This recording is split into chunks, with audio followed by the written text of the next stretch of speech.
ሰላም ጤና ይስጥልኝ ክቡራትና ክቡራን የኦሪት ተከታታዮች እንደምን አላችሁ? እንደምን ውላችሁ አደራችሁ? እንዴት ሰነበታችሁልኝ?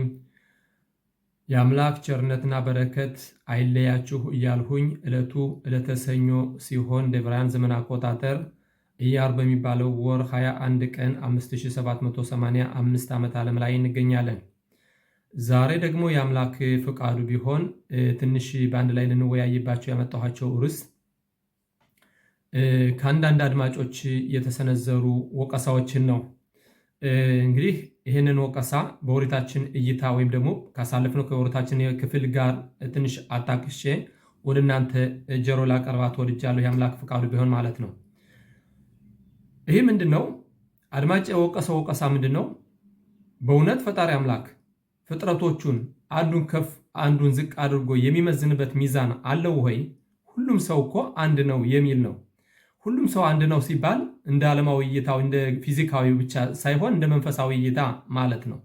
እንደ ስጋዊ እይታማ እንግዲህ አንድ ሀብታም፣ አንዱ ድሃ፣ አንዱ ጤነኛ፣ አንዱ ጤና የሌለው፣ አንዱ ወፍራም፣ አንዱ ኮሳሳ፣ ብዙ ልዩነቶች አሉ በስጋዊ። እኛ የምናየው እንግዲህ በመንፈሳዊ ሁኔታ ነው ማለት ነው። እና እንግዲህ በእውነት ፈጣሪ አምላክ ተፍጥረቶቹን አንዱን ከፍ አንዱን ዝቅ አድርጎ አያይም የሚል ወቀሳ ነው የተሰነዘረው። እና በዚህ ላይ በእውነት ፈጣሪ አምላክ የፈጠራቸውን ፍጥረቶች አንዱንን መርጦ የሚያቀርበውና አንዱንን የሚያርቅበት ሚዛን አለው ሆይ ብለን በዚህ ዙሪያ ነው እንግዲህ በቅድስናና በቅዱስ ባልሆነ ሁኔታ ላይ ነው የምናየው ማለት ነው። እና እንግዲህ አድማጭ በተከታታይ የወቀሰው ወቀሳ ምንድን ነው? እንግዲህ የጠየቃቸው ብዙ ጥያቄዎች ነበሩ።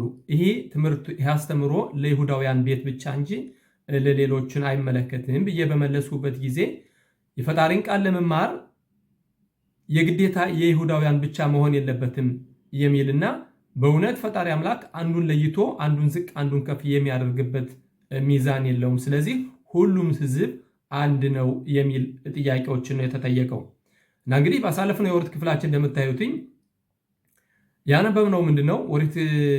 ኦሪት ዘሌዋውያን የካህኖች መጽሐፍ ምዕራፍ 23 ላይ እንደሚያሳየው ካህኑ ከሁሉም የተለየ ነው። ከሁሉም ተለይቶ በቅዱስና የተለየ ነው። ከእስራኤል ልጆች የካህናቶቹ ከፈጣሪ አምላክ የቀረቡ የፈጣሪ አምላክን መስዋዕት የሚያቀርቡ ስለሆኑ ከሱ የቀረቡ ናቸው። ከዛ በታች ደግሞ የሌዋውያን ዘሮች አሉ ማለት ነው። ከዛ በታች የእስራኤል ዘሮች አሉ ማለት ነው። አጠቃላይ እስራኤልን እንኳን በሶስት ደረጃዎች ነው ፈጣሪ አምላክ የሚለያቸው ማለት ነው። እና አሁን የአድማጭ የጠየቀው ጥያቄ ምንድን ነው?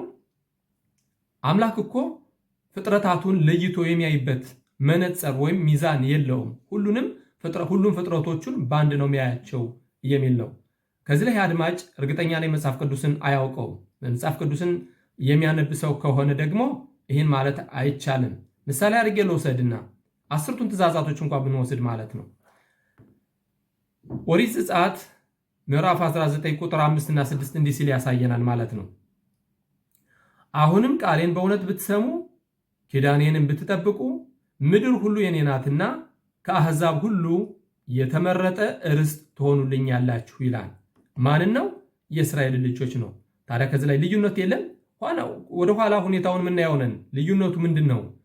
እንግዲህ ልዩነት ስንል በተለይ በጀርመን የነበሩትን ጌዛ የሚባል ቶራት ጌዛ የሚባል አለ። ወይም ደግሞ የአንዱን የበላይነት አንዱን የበታችነት አድርጎ ማየት አለ። ኦሪታችን የምታየውና ፈጣሪ አምላክ የሚለው ያቀረባቸውን ሰው የበለጠ እንዲጠነቀቁ እንጂ ሰው እኔ የበላይ ነኝ ወይም ከአሕዛቦች በበላይ ነኝ ብዬ እንድኩራራ አይደለም። ኦሪታችን የምታስተምረንም ፈጣሪ አምላካችን የሚያዘን። አሁን ከዚህ ላይ 5 የሚያሳየው ምንድነው? አሁንም ቃሌን በእውነት ብትሰሙ ኪዳኔንም ብትጠብቁ ምድር ሁሉ የኔ ናትና ከአሕዛብ ሁሉ የተመረጠ ርስት ትሆኑልኛላችሁ ይላል። ቀጠል አድርጎ ወደ 6 እናንተም የካህናት መንግስት የተቀደሰም ሕዝብ ትሆኑልኛላችሁ፣ ለእስራኤል ልጆች የምትነግራቸው ቃል ይህ ነው በማለት መምህራችን ሙሴን እንዳዘዘው ያሳያል ማለት ነው። እና ከዚህ ላይ እንግዲህ ልዩነት የለም ማለት አይቻልም። ልዩነት አለ። ፈጣሪ አምላክ በመጀመሪያ እንግዲህ ዓለምን በፈጠረበት ጊዜ ቅዱስ የሚለው ቃላት ከአዳም የመጀመሪያው ሰው ብቻ ነበረ። ይሁን እንጂ የመጀመሪያው ሰው አዳም ተሳስቶ እችን ዕፀ ኃጢአት የምትባል ወይም ደግሞ ከበላበት ጊዜ ጀምሮ እርኩስ መንፈስ ከሰዎች ልጆች ጋር አለ ማለት ነው። እንግዲህ ዓለማችን ቅድስና የሚባል ከአዳም ከመጀመሪያው አንስቶ የእስራኤል ልጆች እስከተመረጡበት ድረስ ለ2448 ዓመት ዓለም ያህል ቅዱስና የሚባል ነገር በዓለም የለም። ፈጣሪ አምላክ ዙፋኑን ወደ 7ቱ ሰማየ ሰማያታት ከፍ አድርጎ ስለነበር የእስራኤል ልጆች ከመረጠ በኋላ ነው እንግዲህ እንደገና ተመልሶ ከሰው ልጆች ጋር መንፈስ ቅዱሱን ያሳደረ ማለት ነው። አሁን ለምሳሌ ኖህ የሚባል ነበር። ኖህን ምንድን ነው የሚለው? ጻድቅ በዶሮ ይለዋል። ጻድቃን በጊዜው የነበረ ጻድቅ እንጂ ቅዱስ አይለውም፣ ቅዱሳን አይለውም። ቅዱስና የመጣው የእስራኤል ልጆች ተመርጠው ለፈጣሪ አምላክ የተመረጡ ህዝቦች ከሆኑ በኋላ ማለት ነው። እና እንግዲህ ቅዱስና የሚባለው ነገር ያለ ለእስራኤል ልጆች ብቻ ነው። ይህም ምንድን ነው? ለምሳሌ አሁን እኛ ስንማርክ ማንኛው ነገር ስንማርክ ምን እንላለን? ብሩክ አንተ እግዚአብሔር ነው፣ በዕብራይስጥ ነው የማውቀው። ባሩክ አታ አዶናይ ኤሎሄኑ ሜልክ አውላም አሼር ኪዲሻኑ በሚጽበታው በጽባኑ። እንግዲህ ብሩክ አንተ እግዚአብሔር የዓለም ንጉሥ በትእዛዛቶቹ የቀደሰን ማለት ነው። በትእዛዛቶቹ የቀደሰን እንግዲህ አንድ ሰው ቅዱስ የሚባለው በፈጣሪ አምላክ የመረጠውና በትእዛዛቱን ስንጠብቅ ማለት ነው። የግዴታ አሕዛቦች ብቻ አይደለም ቅዱሳን አይደሉም ሊባሉ የሚችሉትኝ። ኦሪት እናቱ ይሁዳ ዛሬ እንዴት ነው የሚሉትኝ? ይሁዲ ሊባል የሚችለው በእናቱ ይሁዲ የሆነ ነው። ይሄ ሆካሽቡት ያመጣው ሕግ እንጂ በእናቱ ብቻ ይሁዲ ስለሆነ ኦሪትን ካልጠበቀና በኦሪት መንገድ ካልሄደ ቅዱስ ሊሆን አይችልም። ምክንያቱም ነፍስ ትቆረጣለች፣ ከፈጣሪ አምላክ ጋር ያላት ግንኙነት ይቋረጣል ማለት ነው ይሁዲም ቢሆን እና እንግዲህ በሚጽበታ በጽባኑ ማለትን ብሩክ አንተ እግዚአብሔር የዓለም ንጉሥ በትእዛዛቶቹ የቀደሰን ብለን ስንል ፈጣሪ አምላክ ለይቶ የቀደሰን መሆኑን ከዚህ ላይ ያሳየናል ማለት ነው። እና እንግዲህ አንድ ሰው ቅዱስ ሊባል የሚችለው በፈጣሪ አምላክ መንገድ እችም ኦሪቱን የጠበቀ ማለት ነው። ይህ ማለት የመጀመሪያው አዳም ቅዱስ ነበር። ከዛም በኋላ እችን የጸዳስ የተባለች የታዘዘውን በመብላቱ ቅድስና ካለን ርቆ ፈጣሪ አምላክ 7 ሰማያቶች ርቆ ነበር። እንግዲህ ከ2000 ዓለም ከተፈጠረች ከ2448 ዓመት ዓለም በኋላ ነው እንግዲህ በመምህራችን ሙሴ አማካኝነት ፈጣሪ አምላክ እንደገና ወርዶ መንፈስ ቅዱሱን ከእስራኤል ልጆች ጋር ሊያሳድር የቻለው ማለት ነው። እና ስለዚህ ሁሉም አሕዛብ 7ቱን የኖህ ትእዛዛት የሚጠብቁ አሕዛብ በሙሉ ሐሲዴ ኦሞት አውላም ይባላሉ።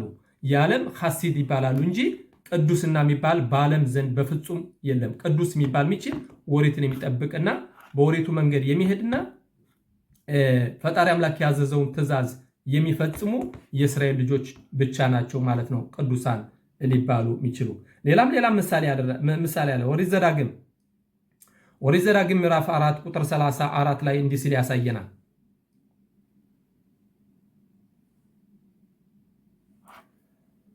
እንዲህ ሲል ያሳየን 34 ላይ አምላካችሁ እግዚአብሔር በዓይናችሁ ፊት በግብፅ ለእናንተ እንደሰራው ሁሉ በፈተናና በታምራት በድንቅና በሰልፍ በጸናች እጅና በተዘረጋች ክንድ በታላቅም ማስፈራት እግዚአብሔር ከሌላ ሕዝብ መካከል ገብቶ ለእርሱ ሕዝብን ይወስድ ዘንድ ሞክሮ ነበርን ይላል።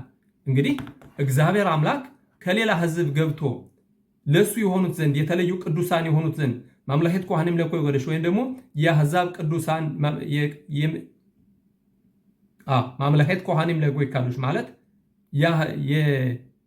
የካህን ነገስታት የአሕዛብ ቅዱሳን በማለት ከሌላ ሕዝብ መርጦ ነበርን ሲል ያሳየናል ማለት ነው።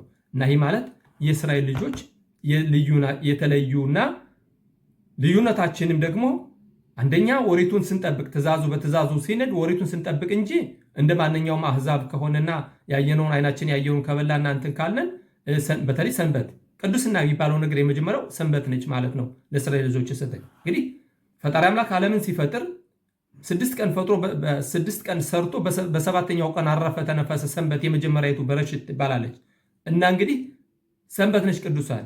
እቺ ሰንበት ደግሞ የተሰጠችና እንድንጠብቃት የተሰጠችን በሲናይ ተራራ ለእስራኤል ልጆች ነው ማለት ነው። እና እንግዲህ ሰንበትን የማይጠብቅ ሰው በተለይ ደግሞ አሁን የክርስትናው እምነት ዓለም ደግሞ ከዛሬ 500 ዓመት በፊት የነበረ አፊፊዮር ሰንበትን ለነሱ እሁድን ነው ሰንበት ያደረጉ ማለት ነው። ፈጣሪ አምላክ ዓለምን በፈጠረ ጊዜ ያረፈባትን ሰንበት ሽረው እንደገና እሁድን ነው ሰንበት ያደረጉ። ታዲያ እንዴት ሆኖ ነው ቅዱሳን ሊሆን የሚችለው? ሌላው ደግሞ አሁን የጠየቀው ጥያቄ ምንድነው? አንተ መምህር ነኝ እያልህ እንዴት የስላሴን ምስጢር አታውቅም የሚል ጥያቄ ደግሞ የሚል ኩነና ኮንኗል። እንግዲህ በመጀመሪያ ደረጃ ፕሮፋይል ላይ ራብ ወይም ደግሞ መምህር የሚል ማዕረግ የለኝም፣ ተራ ሰው ነኝ። ሁለተኛ በኦሪት ጉዳይ እንጂ በኦሪት እይታ እንጂ እኔ ስለ ወንጌል ማውቀው ነገር የለኝም። እና ደግሞ ስላሴ ሁሎችም እንደምታውቁት ሽሉሽ ማለት ነው። ሽሉሽ በዕብራይስጥ ሽሉሽ ማለት ምንድነው? አብ በን ሩሃ ኮደሽ ወይም ደግሞ አብ እንዴት ነው የሚሉትኝ? አባት በመንፈስ ልጁ ከአባቱ በመንፈስ ተወለደ። እንደዚህ ነገር ይሄ ማለት ምን እንግዲህ የክርስትናው እምነት አለን እባዳ መልኮት ሊያደርጉት ይቻላል። ምንድነው? አንዱን አምላክ ሶስት አደረጉት ማለት ነው። አባቱ፣ ልጁ፣ መንፈሱ የሚል ማለት ነው። ይሄን ምስጢር እንዴት አንተ መምህር ነኝ ብለህ አታውቅም ይላል። እኔ ስለ ወንጌል ማውቀው ነገር የለኝም፣ ግን ስለ ኦሪት በጥቂቱም ቢሆን አውቃለሁ። እና ደግሞ አሁን ሌላው ደግሞ የኮነነው ኩነኔ ደግሞ እንዴት ነው ከዚህ ላይ የሚያሳየው የሚለው ምንድነው? እኛ ክርስቲያኖች ማለት ነው። እኛ ክርስቲያኖች ከዘፍጥረት አንስተን እስከ አዲስ ኪዳን በንጹህ ልበና ብታነበው ማየት ትችላለህ። እኛ ይህን ሁሉን ጠንቅቀን እንጠብቃለን የሚል ነው። በመጀመሪያ ደረጃ መጽሐፍ ቅዱስ ማለት ሊባል ሊያስብለው የሚያስችለው ነገር ምንድነው? 24ቱ መጽሐፍቶች ቅዱስ መጽሐፍቶች ነቢያቶች የጻፉትና በመንፈስ ቅዱስ እንደ ዳዊትና ንጉሥ ሰለሞን የጻፏቸው እንደ ዕዝራና ነህምያ የጻፏቸው አጠቃላይ 24ቱ መጽሐፍቶች ናቸው መጽሐፍ ቅዱስ የሚባል። እነሱ ደግሞ ወንጌልን ከዛ ጨምረው ነው እንግዲህ መጽሐፍ ቅዱስ ብለው የሚሉትኝ። ወንጌል የሚለው ደግሞ ሌላ ነው። እንግዲህ እንደምናየው 10ቱን ትእዛዛት እኮ ስነድ በላይ በሰማይ በታች በምድር ከምድርም በታች በውሃው ላይም ምስል አይኑርልህ ነው የሚለው። እነሱ ደግሞ ምስል ነው። ስለዚህ እንግዲህ የመጀመሪያዎቹ ክርስቲያኖች መሲህ ነው ሲሉት የነበረ ኢየሱስን መሲህ ነው ሲሉት የነበረ መሲህ ከማለት አውጥተው አሁን ደግሞ እንደ ፈጣሪ ያደርገውታል። እና እንግዲህ ይሄን እንኳን መምህር ነኝ ብለህ ማወቅ አትችልም፣ የዚህን ምስጢር እንኳን ማወቅ አትችልም የሚል ወቀሳ ነው የተወቀሰው። እና ደግሞ ይሄ ደግሞ የሚያሳየው ኦሪታችን እንደምታዘዘው ሳይሆን የተቃራኒውን ነው። ከ10ቱ ትእዛዛት አንዱ እኮ ሁለቶችን እንኳን ብንወስድ ሰንበትን እነሱ ሽረው አሁን ወደ እሑድ አድርገውታል። እንደገና ደግሞ በላይ በሰማይ በታችን በምድር ደግሞ ከኔ ሌላ ምስል አይኖርልህ የሚለውን እነሱ ደግሞ በተለያዩ ምስሎች ነው የሚጓዙት። እንዴት ብሎ ነው እኛ እንጠብቀዋለን? መጽሐፍ ቅዱስንም እናከብራለን። ማክበር ትችላላችሁ፣ ለጠቅላላ እውቀት ይሆናል።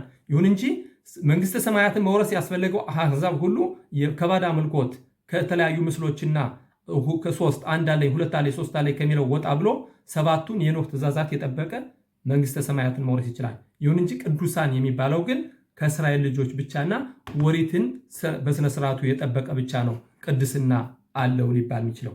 ሌላ ምሳሌዎችን ላቅርብና ወደ ቀጣዩ እሄዳለሁኝ። ለምሳሌ ኦሪት ዘዳግም ምዕራፍ 7 ቁጥር 6 ላይ እንዲህ ሲል ያሳየናል። ለአምላክህ ለእግዚአብሔር አንተ ቅዱስ ሕዝብ ነህና። ቅዱስ የሚለው እንግዲህ ተዚህ ነው። እንግዲህ ለአምላክህ ለእግዚአብሔር አንተ ቅዱስ ሕዝብ ነህና በምድር ፊት ከሚኖሩ አሕዛብ ሁሉ ይልቅ ለእርሱ ለራሱ ሕዝብ ትሆንለት ዘንድ አምላክህ እግዚአብሔር መረጠህ ይላል። የመረጠው ሕዝብ ማለት የእስራኤል ልጆች ብቻ ነው። ከአብርሃም ልጆችም ያልተመረጡ አሉ። ከአብርሃም ልጆች እንደምናየው ኢስማኤል ወጥቷን፣ ከዛም ደግሞ ከይስሐቅም ይሳብ ወጥቷን። ያዕቆብ 12ቱ ልጆች ብቻ ናቸው እንግዲህ እስራኤል ሊባሉ የሚቻሉት። መጀመሪያ ያዕቆብ ይባል ነበር። ከዛም በኋላ ከመላክ ጋር ተፋጥሮ እስራኤል የሚለው ስም የተሰጠው እና እንግዲህ ከዚህ ላይ እንዴት ነው የሚለው? ለአምላክ ለእግዚአብሔር አንተ ቅዱስ ሕዝብ ነህና በምድር ፊት ከሚኖሩ አሕዛብ ሁሉ ይልቅ ለእርሱ ለራሱ ሕዝብ ትሆንለት ዘንድ አምላክህ እግዚአብሔር መረጠህ። እግዚአብሔርም የወደዳችሁና የመረጣችሁ ከአሕዛብ ሁሉ በቁጥር ስለበዛችሁ አይደለም፣ እናንተ ከአሕዛብ ሁሉ በቁጥር ጥቂቶች ነበራችሁና፣ ነገር ግን እግዚአብሔር ስለወደዳችሁ ለአባቶቻችሁም የማለላቸውን መሐላ ስለጠበቀ፣ ስለዚህ እግዚአብሔር በጽኑ እጅ አወጣችሁ፣ ከባርነትም ቤት ከግብፅ ንጉሥ ከፈርዖን እጅ አዳናችሁ ሲል ያሳየናል ማለት ነው። እና እነዚህ ምሳሌዎች በቂ ናቸው። ከብዙ ቦታዎች ላይ ልጆቼ ፈጣሪ አምላክ ልጆቼ ብሎ የመረጠ የእስራኤል ልጅ ነው። ይሁን እንጂ አሕዛብንም ይህን ብሎ የእስራኤል ልጆች ሲመርጥ ግን እኛ ልክ እንደ ጀርመኖች ሲሉት እንደነበረው በሌሎች ፍጥረቶች ላይ በአሕዛቦች ላይ ልንኩራራ አይደለም፣ የበለጠ ነው። እንግዲህ ለአሕዛቦች እንደምታውቁት ለአሕዛቦች የተሰጣቸው ትእዛዛት 7 የኖህ ትእዛዛቶች ናቸው። ለእኛ ደግሞ 613 ትእዛዛቶች ነው የተሰጠን እና እንግዲህ ከዚህ ለእኛ የእስራኤል ልጆች ምንድን የሚለው አብርሃም አባታችን ጋር ቃል ኪዳን ሲገባ እንዴት ነው ልጆችህ ልክ እንደ ከዋክብት ይሆናሉ ይላል። ከሌላ ቦታ ላይ ደግሞ ልክ እንደ ባህር አሸዋ ይሆናሉ ይላል፣ ብዛታቸው ማለት ነው። ከዚህ ላይ ተንታኞች ሲሉ ምን ይላሉ? ልጆችህ አንተ በምታዘዛቸው በመንገድ ከሄዱ ልክ እንደ ከዋክብት ያበራሉ። ከዋክብት የሚያበራው እንግዲህ ወገኖቼ የራሱ የሆነ ብርሃን የለውም። ከፀሐይ ጨረቃም ሆነ ከዋክብት እንግዲህ በጨለማ ሰዓት ነው የሚያበሩት፣ እንደ ፀሐይ አይደለም፣ በቀን አይደለም የሚያበሩት። ለምንድን ነው እንግዲህ ከዋክብት የሚያበራው? በጨለማ ነው። እኛ ደግሞ የእስራኤል ልጆች ደግሞ ጨለማውንን ለብርሃን ለማድረግ የግዴታ ኦሪትን መጠበቃለን ማለት ነው። በትእዛዙ መሄድ፣ በትእዛዛቱ የቀደሰን በትእዛዛቱ ስነድ እንግዲህ ልክ እንደ ከዋክብት እናበራለን፣ ጨለማውን እንደሚገፉት ማለት ነው ከዋክብት። ይሁን እንጂ በኦሪቱ ካለነ በትእዛዙ ካለነ ፈጣሪ አምላክ ባዘዘን በሚጽፈታው በጽባኑ ማለትም አሸር ኪዲሻኑ እግዚአብሔር አምላክ የቀደሰን በትእዛዛቱ ይህን ካላደረግን ደግሞ ልክ እንደ ባህር አሸዋ እንሆናለን ማለት ነው። የባህር አሸዋ ማለት እንግዲህ ምንም ተዘርቶ የማያበቅል ማለት ነው። እና እንግዲህ የእስራኤል ልጆች ወይም አንዴ ወደ ላይ ወይም ወደ ታች መሆን ያለብን እንጂ መሃል ላይ መሆን አንችልም። ትእዛዙን ከጠበቅነው ኦሪትን ከጠበቅነን ልክ እንደ ሰማይ ከዋክብት በጨለማው እንደሚያበሩት የምናበራ ለዓለም ብርሃን የምንሰጥ እንሆናለን ማለት ነው። ምክንያቱም ብርሃንን የሚሰጡን ኦሪታችን ነው። ከዋክብት ከፀሐይ ጨረር ብርሃን እንደሚያገኙት እኛ ደግሞ ከመጽሐፍ ቅዱሳችን ከኦሪታችን ትእዛዙን ስንጠብቅ ልክ ለዓለም ብርሃን እንሆናለን ማለት ነው። ትእዛዙን ካልጠበቅን ግን ከአሕዛቦች በበታች ልክ እንደ ባህር አሸዋ እንሆናለን ማለት ነው ሲሉ ሊቃውንቶች ይተነትናሉ። እና እንግዲህ አንድ ሰው ሁሉም አሕዛብ እኩል ነው ብሎ ማየት አይቻልም። ምክንያቱም ይህን ካለ ደግሞ ኦሪትን አያውቀውም ወይም ደግሞ በዓለማዊ እይታ እንጂ በመንፈስ ቅዱስ አይደለም። ለምሳሌ አድርገን አሁን ስንል የውስጡ ሚስጥር ነው። ለእስራኤል ልጆች ምን ይባላል? ጉፍ፣ ነፌሽ፣ ንሻማ፣ ሀያ በያሂዳ 5 አይነት ነገሮች ነው ያለ ለእስራኤል ልጆች። ይሄ ምንድነው? ሽንኩርት አሁን አንዱን ገጽ ስንልጠው ሌላ ገጽ አለው። አሁንም ያን ስንልጠው ሌላ ገጽ አለው። የእስራኤል ልጆች ነፍስ ደግሞ እንደዚህ ነች። ጉፍ ማለት ስጋችን ሲሆን ነፍሽ የምትባል ደግሞ ልክ እንደ እንስሳቶች እንዳላቸው ዝቅተኛ ነፍስ ማለት ነው። ንሻማ ማለት ደግሞ እንግዲህ እቺ ፈጣሪ አምላክ እፍ ብሎ የተነፈሰብን እስትንፋስ ማለት ነው ንሻማ። ሀያ በያሂዳ የሚባሉት ደግሞ ኦሪትን የሚጠብቅ ብቻ ነው። ለአሕዛቦች ደግሞ ምንድን ያላቸው? ጉፍ፣ ነፈሽ፣ ንሻማ። ጉፍ በነፈሽ ነው ያላቸው ለአሕዛቦች፣ ምክንያቱም ስጋና ነፍስ ብቻ ነው። ለእስራኤል ልጆች ደግሞ ኦሪትን በምንጠብቅበት ጊዜ 5 ደረጃ ልክ እንደ ሽንኩርት ማለት ነው። ሽንኩርት ስንልጠው ተከታታይ ደረጃ እንዳለው በዚህ ሁኔታ ነው ያለው ማለት ነው። ይህ ሊሆንበት የቻለው ፈጣሪ አምላክ ስለመረጠና ከፍ ያለ ከአሕዛቦች የበለጠ ትእዛዝ ስላዘዘንና ስለቀደሰን ነው። አሁን ከተለያዩ ቦታዎች ላይ ከመጽሐፍ ቅዱስ እንዳየሁትኝ ፈጣሪ አምላክ በእውነት ከሌላ አሕዛብ እናንተን ከግብፅ እንዳወጣሁት ከሌላ አሕዛብ በእውነት ፈጣሪ አምላክ ሊመርጥ ችሎ ነበርን ሲል ያሳየናል። እና ደግሞ ሁሉም አንድ ነው ማለት አይቻልም። እንግዲህ ደረጃ አለ። መጀመሪያ አሕዛብ በንግስትና ብንሄድ አሁን የአንዲት ሀገር ንጉስ የሚገዛቸው ህዝቦቹ አሉትኝ፣ እንደገና ደግሞ ልጆቹ አሉት። ያን ንጉስ ከግዛቱ ቢወርድ እነዚህ ህዝቦቹ አይሆንም። ልጆቹ ግና ከንግስና ስልጣኑ ቢቀማም ልጆቹ ናቸው። ፈጣሪ አምላክ ደግሞ እንግዲህ ዓለማት በሙሉ ፍጥረታት በሙሉ ህዝቦቹ ናቸው። የእስራኤል ልጆች ግን ልክ ልጆቼ በተለያዩ ቤታ በኦሪት ዘዳግም እንደምታዩት ባኒም አቴም ላሸም ኤሎክሄም እናንተ ለእግዚአብሔር አምላክ ልጆች ናችሁ በማለት ፈጣሪ አምላክ እንደ ልጆቹ አድርጎ የመረጠን የእስራኤል ልጆች ነው። ይህም ደግሞ የበለጠ ትእዛዝ እንድንጠብቅ እንጂ በሰዎች በሌሎች ፍጥረታቶች ላይ እንድንኩራራ አይደለም። በተለይ ደግሞ ኦሪትን ካልጠበቅነን በምንም ልንኩራራ አንችልም። ከአሕዛብ በበታች ልክ እንደ ባህር አሸዋ ነን። ኦሪትን ስንጠብቅ ብቻ ነው ልክ እንደ ሰማይ ከዋክብት ልንሆን የምንችለው። ከዚህ ላይ አሁን በየሳምንቱ ሰንበትን ስንቀበል የምንባረከው ቡራኪ አለ። ባሩክ አታ አዶናይ ኤሎሄኑ ሜልክ ሐኦላም አሸር ኪዲሻኑ እግዚአብሔር የቀደሰን በሚጽወታ በራጻ ባኑ በሻባት ኮድሾ ሰንበትን እንድንጠብቅና በሰንበት የቀደሰን ይላል። በሃባ ወበራሶን ኢንሂላኑ ዚካሮን ለማሴ በረሽት ዚካሮን ለማሴ በረሽት ማለት የመጀመሪያውን የበረሽት ወይም ደግሞ የዘፍጥረቱን መታሰቢያ ማለት ነው። ዚካሮን ለማሴ በረሽት ማለት የዘፍጥረት መታሰቢያ ሲል ያሳየናል። እንግዲህ ዘፍጥረት እንደምናየው ዓለምን በ6 ቀን ፈጥሮ ፈጣሪ አምላክ በ7ኛው ቀን ያረፈ የተነፈሰበት ሰንበት ነች ማለት ነው። ይሁን እቺ ሰንበት በትእዛዝ የተሰጠችን ለአብርሃም አባታችን አይደለም፣ እንዲሁም ለኖህ አይደለም። ለእስራኤል ልጆች ከግብፅ ለወጡና በሲናይ ተራራ ስል በአንድ አምሳል ማለት ነው ኢሽኻድ በላይ በኻድ ወይም ደግሞ እንዳንድ ሰውና እንዳንድ ልብ ሆነው ከቀረቡ በኋላ ነው የሰጣቸው። እና እንግዲህ ዚካሮን ለማሴ በረሽት ትሂላ ለምክሪያ ኮልሽ የቅድስናው መጀመሪያ ማለት ነው። ዘሄር ለይጽያት ሚስራይም ለግብፅ መውጫ መታሰቢያ በሻባት ኮልሽኻ ቅዱስ ሰንበትህ ወሃባ በራጾን ኢንሃልታኑ ባሩኻት አዶናይ ሚካደሽ ሻባት ሰንበትን የሚቀድስ ይላል። ከዘለላ ላይ ደግሞ አሁን ከሳምንቱ ወር ክፍል ደግሞ እንዳየነው ደግሞ የሚያሳየው ደግሞ ቅዱስና ሶስት ቅዱሳ እንትናል እንዴ ቀበላ ነው። አሁንም ትንሽ ለመተንተን ግድ ይለኛል። ሶስት ምስክሮች የፈጣሪ አምላክን ማንነት የሚመሰክሩ ሶስት ቅዱሳኖች አሉ ይላል። ይሄ ሰፈር የጽራ የሚባለው ለአብርሃም አባታችን ያለ ነው። ይሄንንም ራቢኖን ካላዘን የባለ ሲተነትን ያሳያል። ሶስት ቅዱሳኖች አሉ በራሳቸው ጊዜ የቆሙ ይሄም ዓለም፣ ዓመት እና ነፍስ ይላል። በዕብሪት ብሎ የቀለለ ይመስለኛል። የሽ ሽሎሻ ኤዲም ሽማኤዲም ሼሻ ካዶሽ ባሩሁ ሽሎሻ ኤዲም ሶስት ምስክሮች አሉ ይላል። አውላም ዓለም ማለት ነው ወይም ደግሞ ቦታ ማለት ነው። ሻና ዓመት ማለት ነው ወይም ደግሞ ጊዜ ማለት ነው። ነፍሽ ይላል ነፍስ ወይም ደግሞ የሰው ነፍስ ማለት ነው። እና እነዚህ ቅዱሳኖች የፈጣሪ አምላክን አንድነት ይገልጻሉ ይላል። እና እነዚህ ሶስቱ ቅዱሶች ምንድናቸው? አውላም ወይም ደግሞ ዓለም ሲባል ቦታ ኢየሩሳሌም ቤተ መቅደሱ አንደኛው ሁለተኛው ቤተ መቅደስ ቆሙበት የነበረው ቅዱስ ቅዱሳኑ የነበረበት ለፈጣሪ አምላክ ልዩ ቅዱስ ቦታ ማለት በዓለማችን ከዓለማችን ልዩ ቅዱስ ቦታው ኢየሩሳሌም ወይም ቤተ መቅደሱ የነበረበት አሁን መስጊዱ ያለበት ማለት ሲሆን ዓመታት ደግሞ በጊዜ ደግሞ ሰንበት እንደገና ደግሞ በዓላቶቹ እነዚህ ደግሞ ቅዱሳኖች ደግሞ የፈጣሪ አምላክን ምስክር ናቸው ማለት ነው።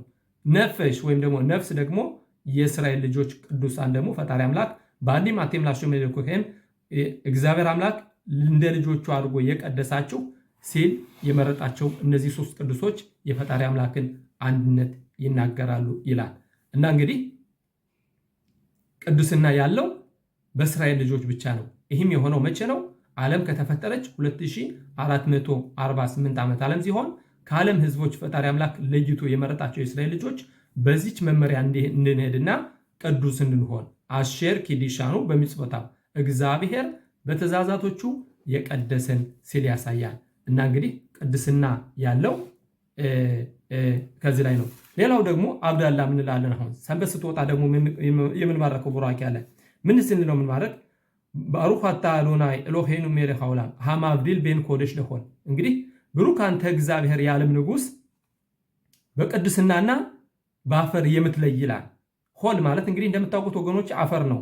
ካዶሽ ማለት ደግሞ ቅዱስ ልዩ ማለት ነው። ኡቤን ኦር ለሆሸህ በብርሃንና በጨለማ መካከል የምትለይ ቤን እስራኤል ላሚም በእስራኤልና በተለያዩ የምድር እንግዲህ አሚም ማለት አሚያራጾት ማለት የምድር ህዝቦች ማለት ነው። በእስራኤልና በምድር ህዝቦች መካከል የምትለይ ቤን ዮም አሽቪ ለሸሸት ያሚያማሴ ሰንበትን ሰባተኛውን ቀንና ስድስቱን የሥራ ቀኖች የምትለይ ባሩክ አታ አዶናይ ሃማብዲል ቤን ኮደሽ ለሆን በቅዱስናና በአፈር መሃል የምትለይ ሲል ያሳየናል ማለት ነው። እና እንግዲህ ሆል ማለት እንደምታውቁት ዛሬ ሂሎኒ የሚሉት አባባል አለ። ሂሎኒ ማለት እንደምታውቁት ኦሪትን የማይጠብቁ ህብረተሰቦች ከዛሬ 240 ዓመት በፊት ትንዋት አስካላ ወይም ደግሞ የትምህርት እንቅስቃሴ የሚሉት በአውሮፓ ምድር የነበሩ ይሁዳውያን ያመጡት መርሆ ነው። ሂሎኒ ማለት እንግዲህ ሆል ማለት ነው። ሆል ማለት እኛ ቅዱስና ልዩ አንሆንም። ልክ እንደ ምድር ህዝቦች መሆን ያለብን መንፈስ ቅዱስ የሚባል ነገር አንፈልግም የሚል ነው። እንግዲህ አሁን ሂሎኒ የሚል እምነት የሌለው ብቻ ሳይሆን ሂሎኒ የሚለው ቃላት ሆል እንዳልኳችሁ መጀመሪያ ላይ ልክ ልጆችህ ኦሪትን ካልጠበቁ እንደ ባህር አሸዋ ይሆናሉ ማለት ከዚህ ላይ ራሳቸው ምን ሲላመጡ ማለት ነው። አናኽኑ ሂሎኒ ማለት ወይም ደግሞ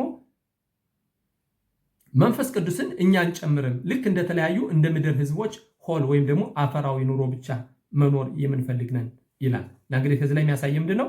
ሐማብዲል ቤን ኮዴሽ ለሆን በቅዱስናና በአፈር መካከል የሚለይ በጨለማና በብርሃን መካከል የሚለይ በእስራኤልና በምድር ህዝቦች መካከል የሚለይ እንዲሁም ሰባትን ሰንበትንና ስድስቱን የሥራ ቀኖች የሚለይ እንግዲህ ብሩክ አንተ እግዚአብሔር በቅዱስናና በአፈር መካከል የምትለይ ሲል ነው። እንግዲህ አብዳላ ሰንበት ስትወጣ የምንባርከው ቡራኬ ማለት ነው። እና እንግዲህ የሚያሳየን ምንድነው? ኦሪትን ያልጠበቀ ሰው በተለይ አሁን ደግሞ የባዕድ አምልኮት አምላኪዎች በተለይ ፈጣሪ አምላክ ከሚያዘዘው ከሰባቱ ትእዛዝ ከኖህ ትእዛዝም የራቁ ናቸው ማለት ነው። ይሁን እንጂ የእስራኤል ልጅም ቢሆን ኦሪትን ካልጠበቅን ልክ ኦሪትን ከጠበቅን እንደ ሰማይ ከዋክብት ለዓለም ብርሃን እንሆናለን። ኦሪትን ካልጠበቅን ደግሞ ከአሕዛብ በበታች ሆነን ልክ እንደ ባህር አሸዋ። አሁን ይህን ስላዩ መሰለኝ ከዛሬ 240 ዓመት በፊት እነዚህ ትንዋት አስካላ ወይም ደግሞ የትምህርት እንቅስቃሴ የሚሉትኝ ከኛ ይሁዲ ናቸው። ይሁን እንጂ ይሁዲ ሆነው ግን ይህን መርሆ የሚከተሉ ሆል ሂሎኒ ማለት አፈራዊ ኑሮ እንጂ እኛ መንፈስ ቅዱስ መደረብ አንፈልግም የሚል ነው። እና እንግዲህ ከዚህ ላይ ለማጠናቀቅ ያህል መሲላት የሻር የሚባል ውስጥ ሚስጥር መጽሐፍ አለ። ማራል የተባለ የጻፈው መጽሐፍ እንዲህ ሲል ያሳየናል። ከዚህ ላይ የሚያሳየን ምንድን ነው?